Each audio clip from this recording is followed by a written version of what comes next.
India's labor economy relies heavily on a migrant workforce that travels from its rural to urban areas in search for employment.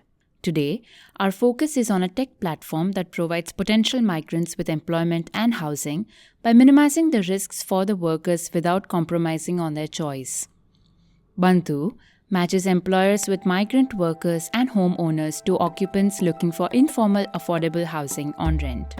With the support of the Graham Foundation for Advanced Studies in the Fine Arts, we speak to Bandhu's founders Rushil and Jacob about how they are on a mission to transform the unorganized labor sector in India.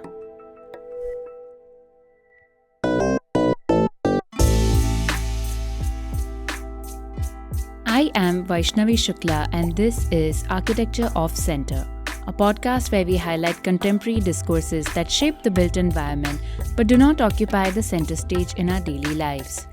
We speak to radical designers, thinkers, and changemakers who are deeply engaged in redefining the way we live and interact with the world around us.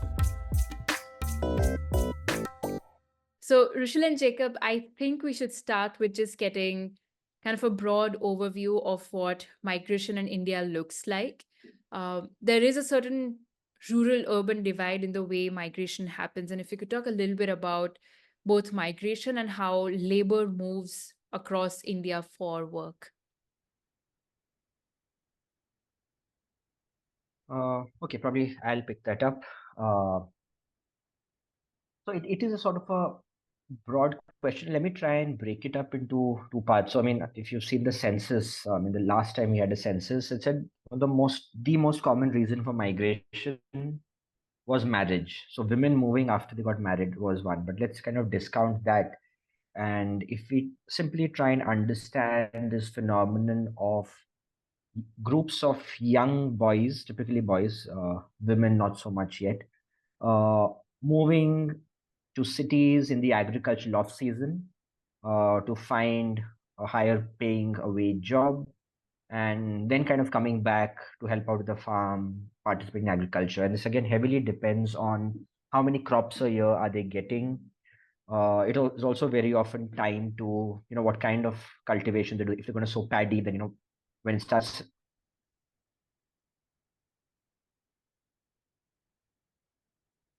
Sorry, yeah.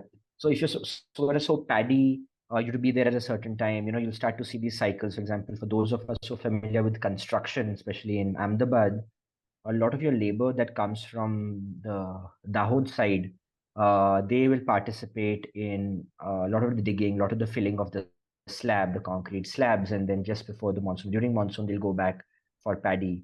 So that there's a lot of these kinds of patterns. So now to just uh, explain this a little more broadly, what we've observed is single male migrants, typically age 16 to 22, 21, keep moving back and forth between village and city for this. And there comes an age where around 2021, they are married. At that point, the wife and soon a kid stays back in the village, and the male migrant continues to move back and forth. But there comes a point where the male migrant has adequately progressed in terms of skill and wage, and at that point, they can afford to bring the family to the city, because bringing the family to the city effectively means you have to pay rent for the entire room all by yourself. Until then, it was five or six boys sharing a room. The rent, say, 3,000 rupees was split by six people. Now suddenly you're paying that 3 or 4 thousand rupees all by yourself, and there's obviously going to be an integration kind of a timeline for let's say the wife to start becoming part of the urban workforce, get familiar, etc. And we've seen typically families of this sort try and become part of the formal workforce and effectively move towards more white collar, more permanent or higher paying jobs. And if they're able to secure this and housing by the time they're in their early 30s, is they pretty much become urban. If that does not happen, very likely the male migrant in the families move back to the village, and then they kind of live that life. And this also is tied to how many years of hard labor can they really do. And 35 is pretty much the kind of capping off age. So yes, migration is has these progressions, and people try and climb these ladders. And a very conservative estimate would be that at least 200 to 300 million people, that's 20 to 30 crore people every year in India who are doing this, moving back and forth. Uh, Conservative estimates say of this, about 70, 75 crore people work in construction. And then, of course, there are lots of other kinds of things like, sugarcane harvesting and other kinds of higher wage agri and manufacturing kind of work. So that's the broad overall landscape that we'd looked at. Hmm. So, Jacob, you and Rushil met each other when you were both in grad school at MIT, and that's where you incubated Bandhu, or that's where at least you started thinking about Bandhu and you pitched it. Do you want to talk a little bit about how you both came together on starting Bandhu and what the initial idea with Bandhu was when you started pitching it back in, was it 2019, 2020? Right before COVID, I remember. Yeah, this is around 2019. So I guess it kind of came together as what I would think of as kind of a fortunate accident that we kind of stumbled upon like these complementary interests. So I've been working on my thesis at MIT, which was based around studying informal recycling networks. So I was always interested in GIS, coding, but doing that in a way that actually you could get data from areas that didn't previously have it and use it to help vulnerable groups to improve their situations economically and socially. And so that kind of led me to India. I also speak Hindi, so that was another reason to come here and work on it. But did a couple of interviews with a local startup, helped them put together a business case for how they could help Mumbai's local informal recycling businesses to expand and become more profitable. So that was really interesting and gave me a lot of insight into how India works and also how these kind of microeconomies also sustain themselves. And this is around the end of our career at MIT, where Rushil had also done his thesis. He can talk a little bit more about that. But yeah, at the end of our graduate experience, we were both kind of looking for things to do that were maybe in the list, a little bit less conventional sense. I could have probably joined a software engineering firm or done some kind of graphic design work or something like that, based around GIS. But I thought, it's going to be a little more predictable. So let's try this thing with Bandhu and see how it all works. Rushil, if you want to talk a bit about kind of the origins of Bandhu and so in fact, I'm going to kind of backdate this a bit. I think probably Jacob might also remember. So right in our first semester in the development class, we did a project together, which was on the Delhi-Mumbai industrial corridor. And a lot of it touched upon larger development issues, pace of urbanization, rural to urban migration. I think that's when I kind of got my hands deep into this. So I had always been interested in what was happening with the agri economy in India, primarily from a vegetable price fluctuation piece. For the last 10 years, they'd been fluctuating like crazy. So of course, went very deep into agri distress and the agri economics. The subsequent summer, I ended up doing research in the Ahmedabad-Mumbai corridor, which was again trying to understand rural to urban patterns, agri, large infrastructure investment, etc. And I think part of that, I mean, that's pretty much mid of 2018 is when the idea occurred. And yeah, at least back then, different teammate, we made our first pitch, September 2018. So that was like the first time the idea came together as this could be the solution. And yeah, I think Jacob and I kept finding each other in different classes, doing the same thing. So there was another class on development, which was based in Mexico. We were working on different aspects, but again, urbanization, monetization of, real estate, land, transport. Transit-oriented development. Yeah. Yeah. So yeah, I think our country interests around, and of course, while I was entirely focused on going the private equity for real estate and infrastructure direction, and some of the GIS and data science piece happened a little bit later, and that's where I think Jacob and I also found a mutual but also complementary interests. And Bandhu seemed like a very exciting solution to test out. India was a data scarce environment, and somehow we kind of had our grasp on what was happening. Also, to predate that, I had been working on affordable housing for a long time. 2013, 14 onwards, I was working with implementing large affordable housing projects, and I was also helping a state government in India implement their Pradhan Mantri Awas Yojana, their federal affordable housing policy, and of course, deep interactions with politicians, with senior bureaucrats, helping them secure funds from the center, and in the process realizing, and of course the lack of capacity at a municipal level. Municipal governments are very, very understaffed and below capacity in terms of professionals required to identify and manage these kinds of solutions. So I think given all of that, it seemed that technology solving for information asymmetry was perhaps the best thing. And of course it was coincidental with the boom in India's digitization, with data rates falling, etc. So I think a lot of various things came together. It wasn't just the two of us; it was also the ecosystem that necessitated attempting such a solution. Yeah, I You think did I would mention. also give, Go just ahead, to add to Jacob. that, I would also give MIT a lot of credit for allowing us to fail on a lot of ideas very quickly, or at least try them out and provide some, initial funds and initial just room to kind of grow and try out these ideas. And that's really to their credit for allowing us to be in that space. Yeah. So both of you actually came into it with something that you were both working on, which actually wasn't what Bandhu started with. So Rushil, you came with a fair bit of background in both housing and private equity, and Jacob came into it with his research on the recycling market and uh, background of knowing what Bombay is and what how Bombay works. But Bandhu actually started by looking at the jobs market for migrant labor, and it is something that you then took as your starting point and then transition into the housing space. So what was that first iteration of Bandhu where you were solely focusing on the jobs market, and then if you could talk about that transition from the migrant labor job market to the migrant labor housing market?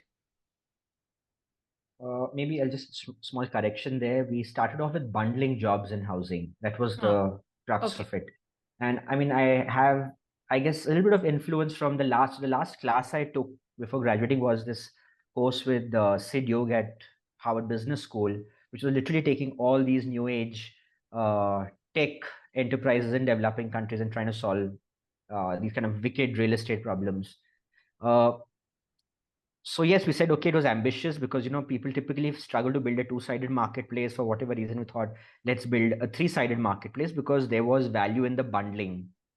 So if you're conventionally in for real estate nerds, if you see the bid rent curve, there is, of course, there's land prices, there is how much you earn, there's also transit costs, right? So there are multiple dimensions to it. And I think while we were at the MIT incubator, we realized where do we start, right? You can't create a three-sided marketplace in one go. And the most obvious reason to begin with seemed like the jobs piece, because if you ask someone why are they migrating, they'll say for a job, for a higher wage. People are already migrating based on chain migration networks or relatives they had in the city, who they would just land up with for a few days or a couple of weeks, find a job, and then so we thought, okay, let's focus with jobs. Also, we thought that'll be something that'll be more faster to monetize in the beginning. And yeah, so that's kind of where we started on jobs. And very soon we started to realize that the industry, now this is COVID, 6 months into our product launch, COVID has struck, and yeah, everything is under lockdown. Migrants have gone back to the villages, and of course industries were struggling. At the end of the day, they were still manufacturing things, right? There were still basic necessities being manufactured.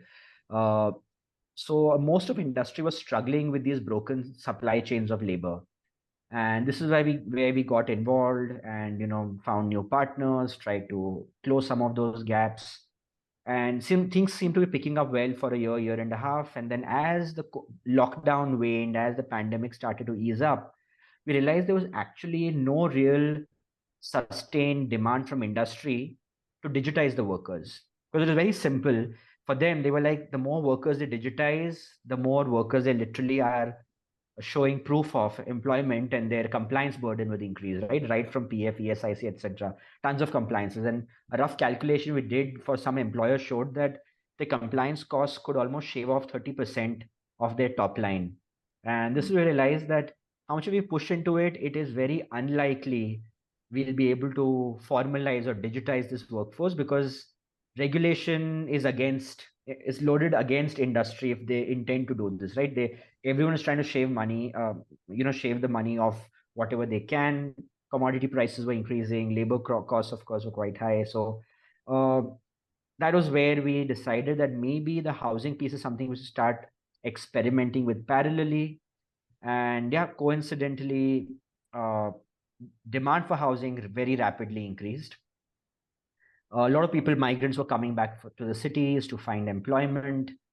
And at the same time, we were asking this question of, with the jobs piece, there were too many moving parts. Your work site is kind of mobile. You have subcontractors who keep changing, moving. Your workers keep moving. So there are multiple moving parts, and no one is really at the same location in the same arrangement all the time. And housing also seemed to offer fewer moving parts. When the house doesn't move, the landlord is unlikely to move. The only moving part really is the worker. And that relatively seemed simpler to solve and monetize. So that's kind of where the transition happened. Yeah. Jacob, if you can talk about what Bandhu actually is, would you say it's an app? Would you say it's a technology? Would you say it's an interface, a platform?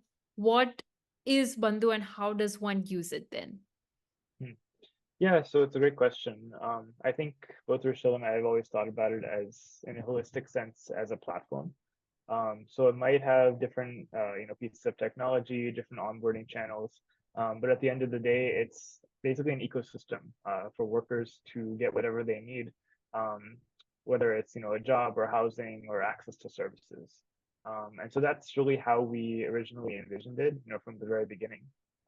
That you can't have housing without a job, you can't have a job without housing, and there needs to be a central, data storage basically, which is able to hold all that data and understand, who a worker really is.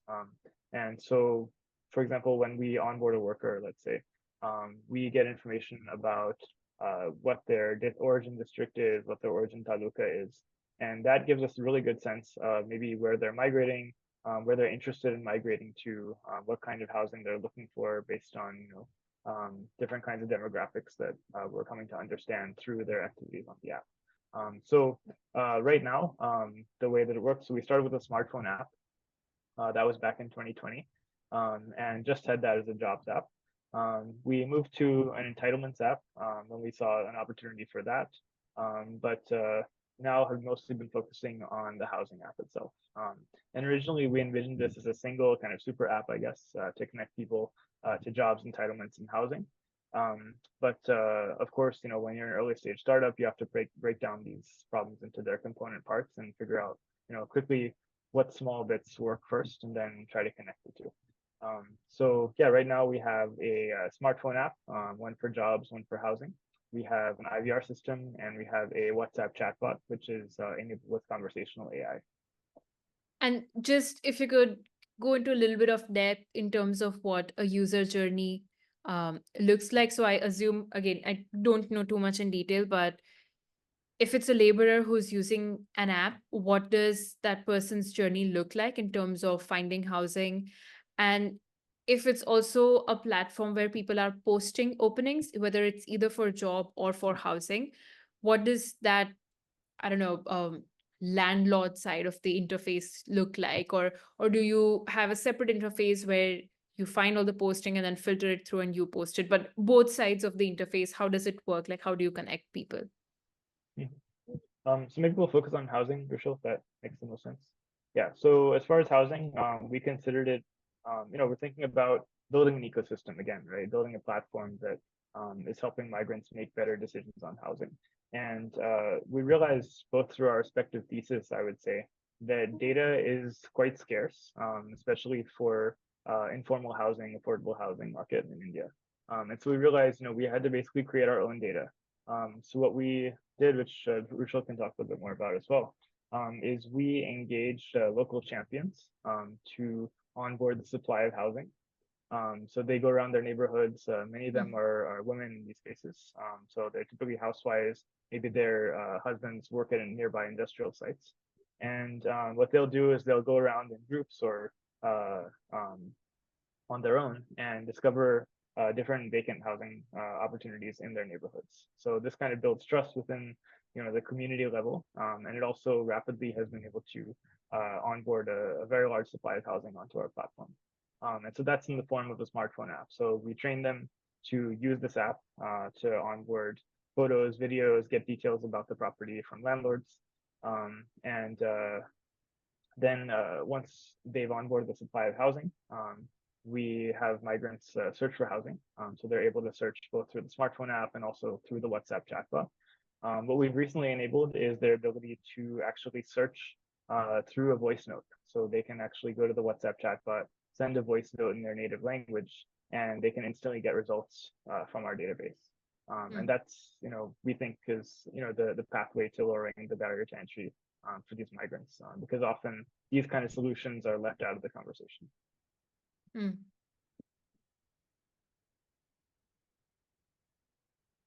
Rushil, do you want to talk about I wouldn't call it red tape or bureaucracy, but the legal policy side of things? What happens when the already informal housing market now has somebody who's trying to take away the role of a middleman or a broker and kind of rejig the system altogether? Well, I think in this case, it doesn't quite work that way. Maybe a lot of the other startup models in India have been able to disrupt by removing a middleman. But for this particular target audience, there is tremendous trust on a face, on a real human being. Their digital literacy has been relatively lower. Literacy in that case is also lower. A lot of the users we come across still struggle to navigate like a UPI application.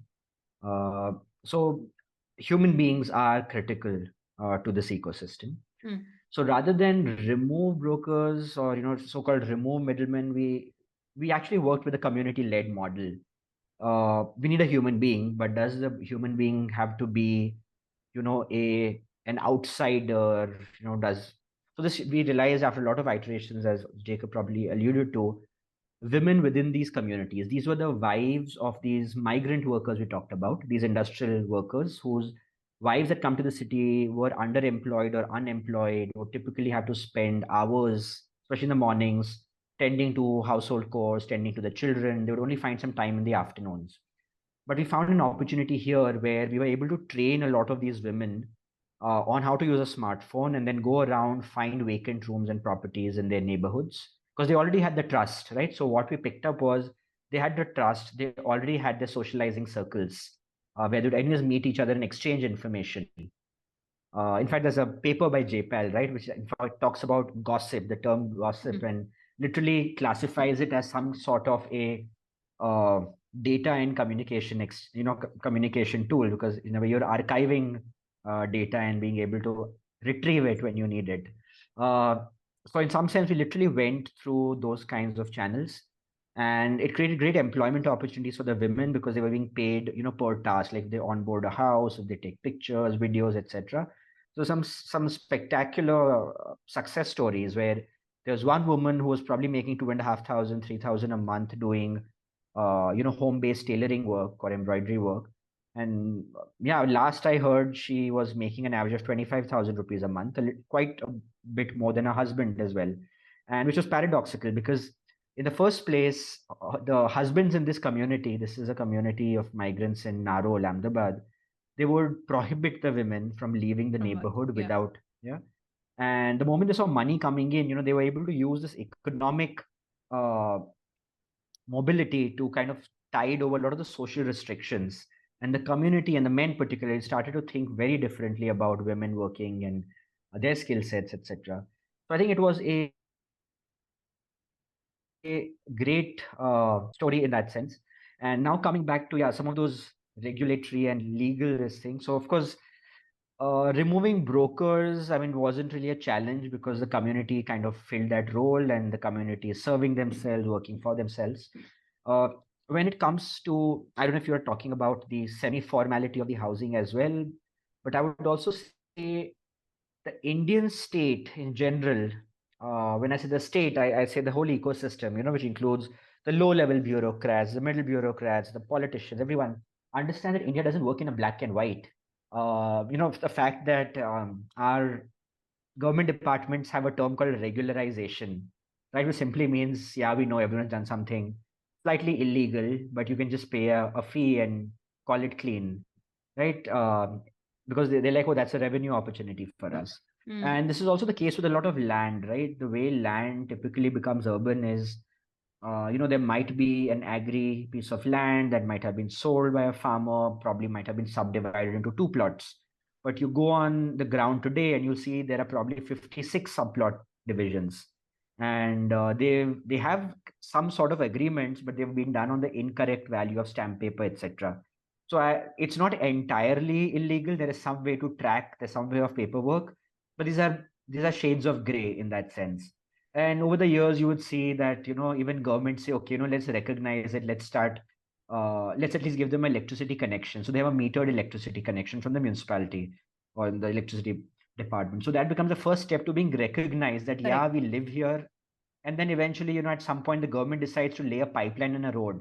And that's when they decide, oh, now we are fully legal. So we also kind of play along with that, ask people of information only that they're comfortable sharing, that doesn't put them into trouble, yet information that is adequate for a migrant, potential tenant to find that opportunity and be able to kind of consent to occupying it, right? So and there's a lot of a grays in the middle, which is facilitated by these women from the community.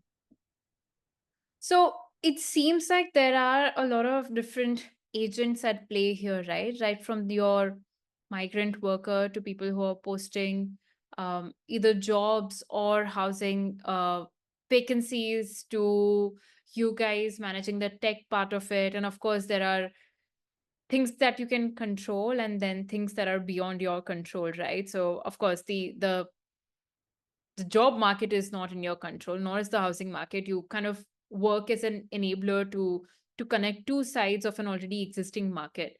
What are some of the obstacles that you faced when you piloted Bandhu, whether it's relating to a particular area or a particular state in India, and how whether the job market or the housing market or even at a policy level, things that were beyond your control have somehow come into play in terms of how you are working towards your goal? I think there are two parts to this again. Maybe Jacob can talk a bit more about it. Maybe he can start with the tech side, especially our use of AI solving some of those gaps. Again, I know we're kind of running short on time, and I'll be very brief with this. Uh, so maybe Jacob, I'll defer to you first. Cool. So I think what also drove me to India for the first time was just this acknowledgement that India is so data rich with so many opportunity to connect people to different services, but it's a challenge to get this kind of data. And understanding that without relevant and accurate and reliable data, you can't really solve a problem adequately. So, in terms of the obstacles that we face in terms of getting data, it's always difficult to take something that's informal, unregulated, non-standardized, and turn it into something that's actually workable. But as a data scientist, I mean, that's what we do every day, basically. And so we get used to understanding how to attack a problem from multiple sides to get some kind of answer that'll help you answer your research question. And so one example here in terms of obstacles. So we thought, going into these communities and having a campaign with posters, we started out, putting QR codes on these posters. And after about a month or two, we realized, nobody's scanning these QR codes to download our app. And we talked to some people in the community, like, why didn't you download the app using these QR codes? And we got this answer, we thought that if we scan the QR code, we have to make a payment. And that was a really interesting acknowledgement that, India has progressed so much in terms of people's recognition that a QR code means UPI, and that it means that you're going to make some kind of a transaction. That is something we hadn't really thought about. That even down to the village neighborhood level, people understand what these QR codes can be typically used for. So that was a really interesting kind of technology adoption obstacle that we figured out some ways around. In terms of, I guess, the larger picture, in terms of technology access, I think we've really seen quite an opportunity just in the past year and a half in terms of AI being able to solve for these very difficult kind of human agency problems. So Satya Nadella, the Microsoft CEO, recently talked about it in February of this year. Briefly mentioned us talking about how there are all these use cases in India that are trying to solve this human agency problem through AI, and I think it's a tremendous opportunity for us to lower the barrier to entry for these workers. So that anybody who speaks Hindi, Bhojpuri, Gujarati, Tamil, any kind of language can instantly connect to the services that we're offering in terms of jobs or housing on our platform. So it's about kind of meeting users where they are, understanding what kind of technology barriers, literacy barriers that they're experiencing, and trying to meet them as close to that as possible. And as Rushil had mentioned, it's not just technological approach, it's also a physical approach. You have to actually be on the ground at labor squares with the communities, understanding what their concerns are, and also just being a friendly face, so that if they have any questions, they're not just going to download your app and instantly trust it. You have to build that kind of trust, not only through technology, but with boots on ground. Yeah, I can probably just quickly dive more to the market side of it and so-called, obstacles per se. One was, we were quite rigorous in, our data analytics before we would enter a new area. So, for example, when we moved from jobs to focusing on housing, it was very clear that most construction workers do not look to rent. They're there on the side for a few months. They like to live there, do a 1.5 time wage rate, what we call the dead hajri, and go back, save that money, go back home to their village. So they were not going to be the housing market. And the housing market was going to be someone who goes to the same job at the same location every day and typically wants to bring the family. That was an industrial worker. So again, we started looking at industrial hotspots and housing stock available around, transport network, etc. So of course, there was a lot of scoping on the macros. Second, in terms of scoping the communities, we, by creating these women micro entrepreneurs, in some sense, we created micro entrepreneurs out of there because we trained them, got them digitally literate, financially included, and they had their own intelligence and their own community networks. So the moment they know that they're going to run out of housing stock, new housing stock, or to onboard or manage in their area, they're going to start looking at new areas. So in a way, they started to scope new markets. In fact, some of them even called up relatives in other cities. Like there was some woman who was from Maharashtra. She called up her relatives in Pune and said, "Hey, you know what? There's a great opportunity to make money sitting at home or in your neighborhood." So they were actually training people facilitated by us, but over Zoom calls. They were also traveling, and one of these people also, she migrated for a second or third time. Like her husband got a job in Delhi, so she migrated. And then since she'd been working on this product for 1 year, implementing it, she decided to start implementing it in Delhi on her own. So Delhi, for example, we didn't have any staff to begin with, but it literally went viral in some sense, just based on this kind of community. So it's grown quickly on its own, very organically. We got a zero marketing spend. And that's been working well. But of course, we've also faced obstacles, so there have been areas. So it's like an open secret in Ahmedabad, for example, that the largest housing inventory is held by a few landowning or kind of cattle rearing castes. So traditionally had access to pasture land. And they've also constructed large amounts of hutments and housing that they give on rent to. So we said this is a great opportunity to aggregate tons of housing in one go. But clearly they weren't very happy with visibilizing their cash flows or, for a variety of reasons, compliance and regulatory reasons. So any attempts we had to make inroads in those areas were, I'd say, quite literally violently met with. If we would put up posters with QR codes, I mean, forget scanning, they would tear those posters off within an hour. They would disappear, they'd be on the floor torn. Uh, some of our staff members were quite insistent. They got threatened with lathis and all that, right? So that's where it got to. So we said, let's just leave these areas alone. There's tons of other inventory. And so that's how we've gone. Even in terms of approaching governments, we've come very close. We've, of course, done a couple of government partnerships, but we've come very close to having an agreement with an entire, like a major city government to try and, solve for 5 million people's housing.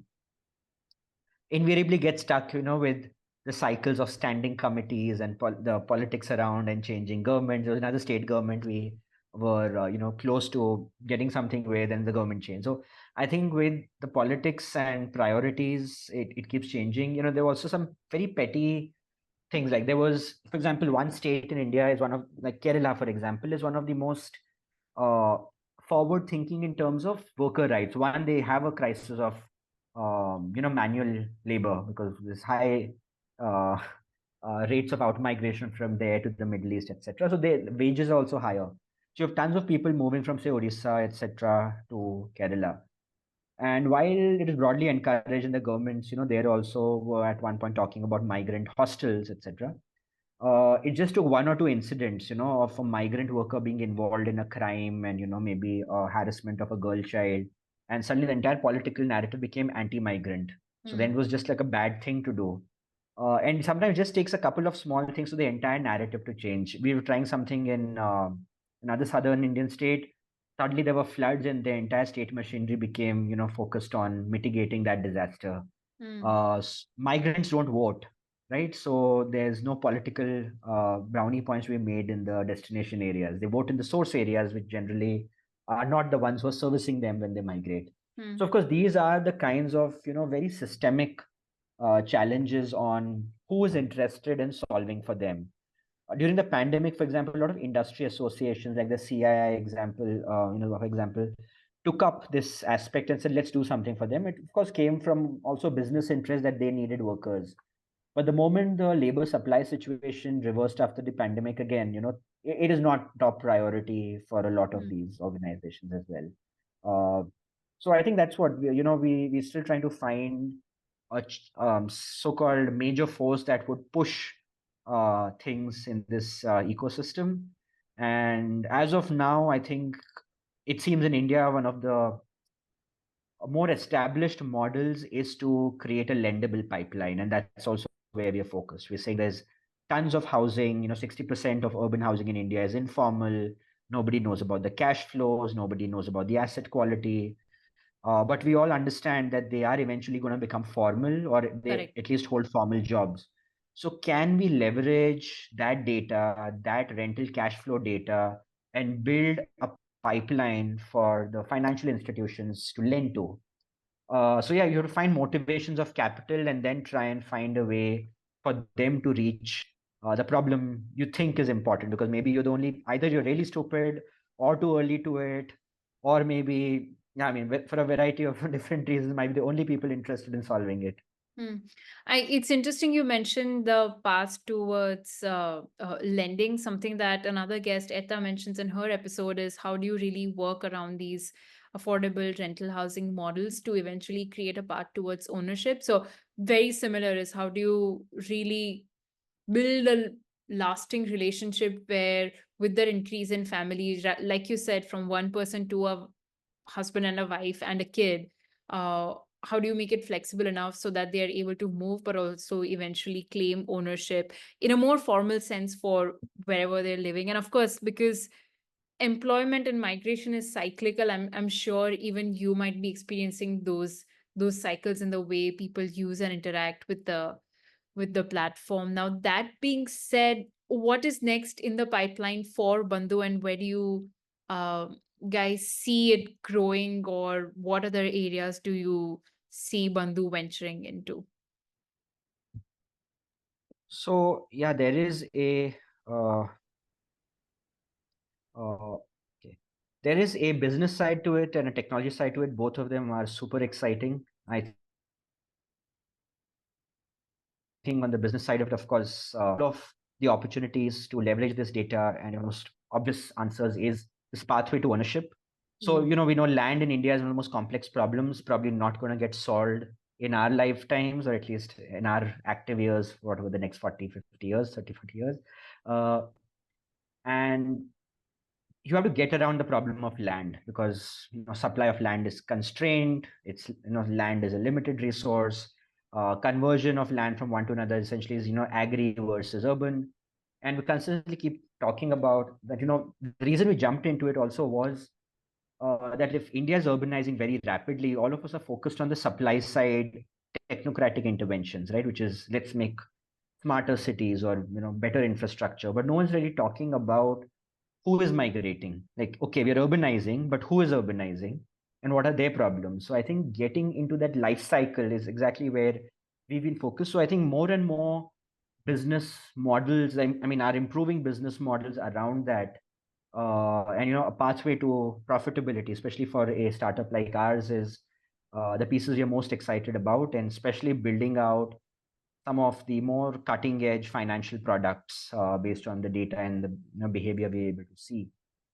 And second, we're also seeing a lot of shift again from the gig economy sector, several other sectors that have traditionally engaged with this TG, this target group, but not necessarily intervened very directly in solving their day-to-day problems.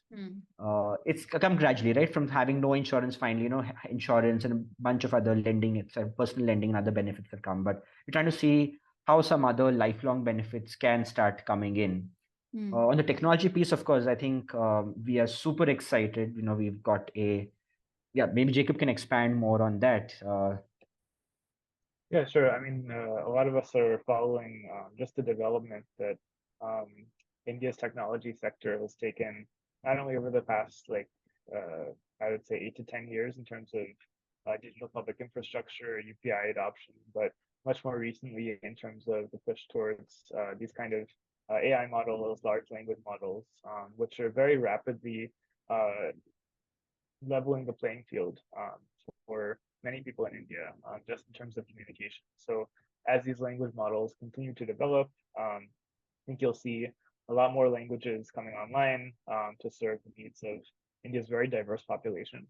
And at Bandhu, we're trying to take advantage of that as a way to empower people at the local level, and not just kind of use AI as the latest hype thing, which some people might be interested in just because it's new, popular, shiny object, but really thinking about it critically as where does it make sense to plug in as a key use case to actually empower people who traditionally have not been empowered before.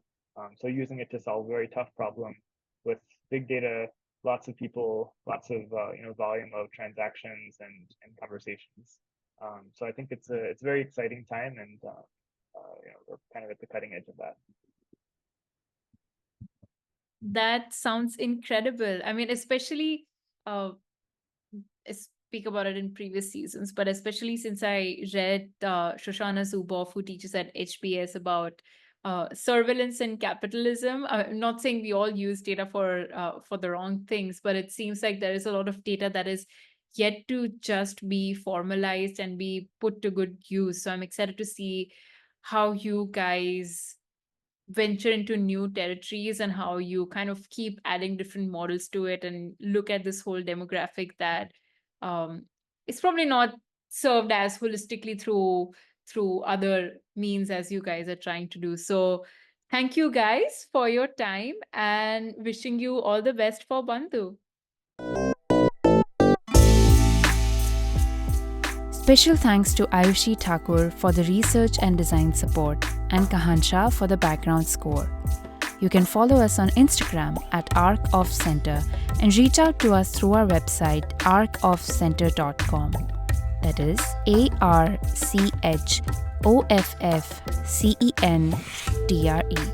And thanks for listening.